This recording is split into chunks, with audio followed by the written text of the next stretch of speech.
నీ జీవితంలో, నీ కుటుంబంలో నువ్వు కార్యాలు చూడాలా, సహనం కలిగి ఉండు.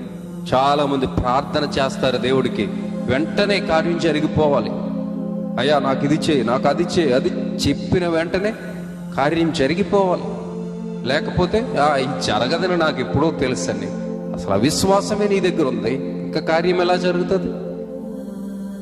లేదు ప్రియులారా, సహనం అనేది చాలా చాలా చాలా ఇంపార్టెంట్.